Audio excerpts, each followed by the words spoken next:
So my experiences with microdosing psilocybin and LSD I've probably been doing it for about 2.5 years or so, but just recently it has been a regular practice.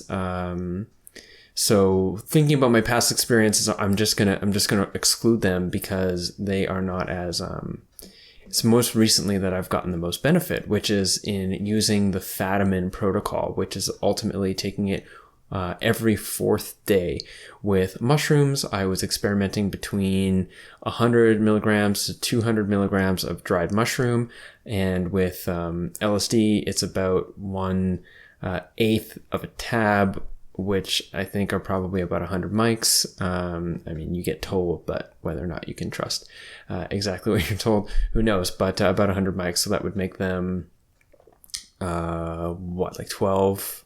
About 12 micrograms per LSD microdose. And initially I was working with the mushrooms, and I found that it gave me a sense of feeling more emotionally resilient and helped me relax. And this was really important for me about this time last year, say about end of 2014, all throughout 2015 and a significant portion of 2016. I was facing a lot of mental health issues, echoing from post-traumatic stress disorder, which came with an anxiety condition and several other sort of detriments to my quality of life, including depressive episodes, etc., which large doses of psychedelics at the time didn't seem to be solving things. It definitely unlocked what was there and forced me to look at it, but I still wasn't capable of making sense of all of it, so the situation just continued to prevail.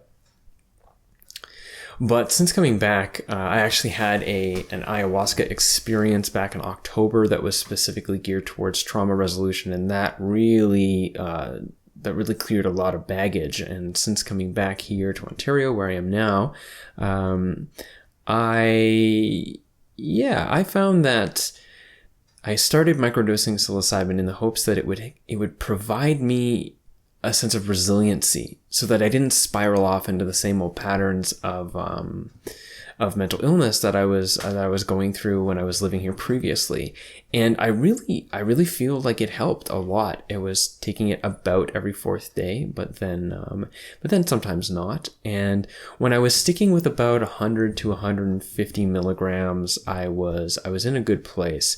But what I found, especially when I moved up towards 200, is that part of what allows me to feel good at the end of the day, at least in how I've been conditioned in my mind and how I've chosen to condition myself, has to do with my productivity and what I accomplish, because I put a lot on my plate all the time, and I just constantly feel like I want to be progressing forward and producing incredible work. There's an anxiety there about knowing that if I'm not putting out content, then I'm not moving forward with economic stability, because it's putting out content that is growing the capacity for having a fan base or a listener base or a watcher base to contribute in an opt-in funding model like Patreon.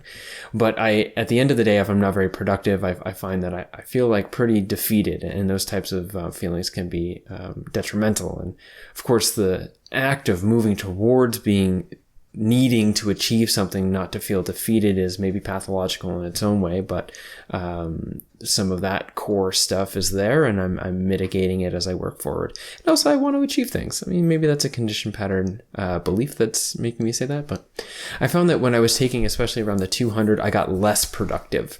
I got less creative.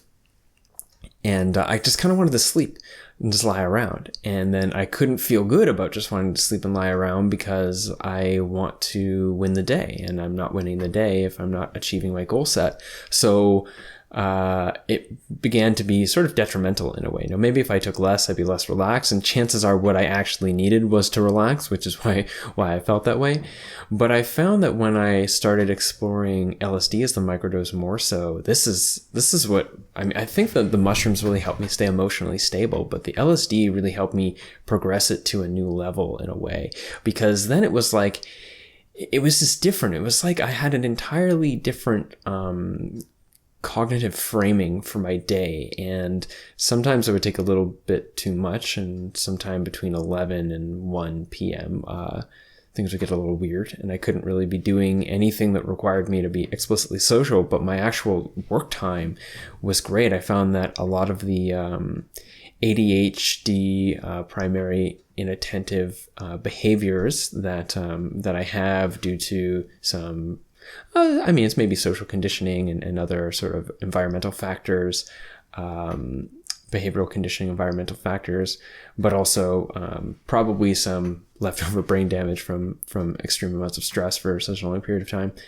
But I find myself shifting into these inattentive behavioral patterns, and the LSD really gave me the capacity to sort of see some of those patterns coming from down the street, and being able to be like, no, I'm not going to do that. I'm going to do this instead, and give me new creative ways to interpret and to relate to my experience. And then that sense of increased creative dynamic for perception, interpretation, and expression, so output, could be applied into anything. So what I noticed is that every fourth day, it's like the normal patterns that I might find myself just,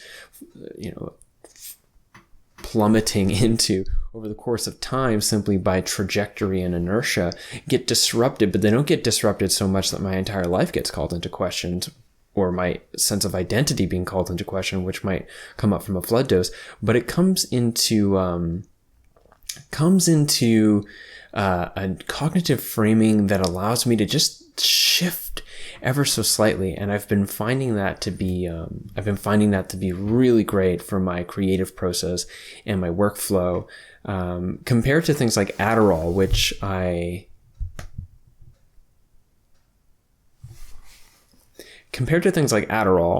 is a medication that I also have taken, and Modafinil, it seemed to offer me the same level of being able to modify my inattentive behaviors, but without the sort of hard edge and the push that stimulants such as Modafinil and Adderall can offer. And also it didn't come with some of the negative drawbacks of Adderall, which primarily, and you can look this up, is shrinkage. Guys, I think you know what I mean, on the times that I'm taking the amphetamine. And then with Modafinil, I found that I would be really charged up, but my capacity to modulate my inattentive or distraction type behaviors was not as strong. I would be more alert, and if I could attend to something, I could attend to it really well, but my capacity to say, no, I'm not going to just fall into this particular screen lock abyss, wasn't as strong as it was with Adderall. And it was quite strong, or is quite strong with microdosing LSD, which those are my experiences. I found that mushrooms is a really great way for me to soften and relax and allow just to feel more emotional resiliency, and really keep me from coming into an over rev, frying out my neurons, frying out my psyche by being too over the edge, or being too taken by things that might trigger me into a threat response, into a sympathetic nervous system activation, but also led me to relaxing a little bit too much. I think it would be, and has been, really good for my relationship. It's really great for emotion, because I find that my capacity to be struck by beauty or by love or by gratitude when microdosing either, but especially with psilocybin, is enhanced to the point where it's a lot more comfortable and easy for me to cry, whether crying for a sadness thing or crying because I'm just so taken by how grateful I am to be alive, where I feel that gratitude in my normal state, but my capacity to express those emotions is hampered by 30 plus years of the man box gender stereotype conditioning, which is very difficult for me to conceptualize my way out of in the moment. But the mushrooms really help with that, and so does the LSD in a different way. And it also, the LSD comes with all this productivity and creativity benefits. And I definitely, if I were to choose on my regular day, which one I think would be most sort of efficacious to still continuing to achieve my sort of entrepreneurial get it done mindset, it would definitely be the LSD. And a point about this emotional presence, since I've been microdosing regularly, I notice that I can go there. The suppression of my emotionality that the patriarchal dominator culture put on my expression of myself as a person, but also as a self-identified man, really is softening. It's really nice. It's softening, and I feel more myself and less a construct of society in a lot of ways. So, of course, this video is not in any way to suggest or recommend that you take anything or do anything illegal. It's for informational and educational purposes only, and I hope that it's offered you a positive insight into your own intrigue into microdosing. Thanks for watching. This video is a part of a larger ecology of content that I create with the effort and hopes to offer meaningful insight and perspective that enables you and enables those who catch wind of this content to just navigate life's sort of uncomfortable complexities with a little bit more authorship, and to continue to free ourselves from the limiting conceptual prison of a profoundly toxic and sick society that has brought us up to essentially hate ourselves and hate each other in this really clandestine and disgusting way. So I hope that what I offer in this content helps to empower people to be have a greater sense of authorship in their life and pass through the intimately painful and elegant suffering complexities of life that do approach us from time to time with a little bit more grace. If you like that, you can check out my Patreon, and you can also subscribe here to the channel, and everything else is in the links below. Thank you so much. Bye.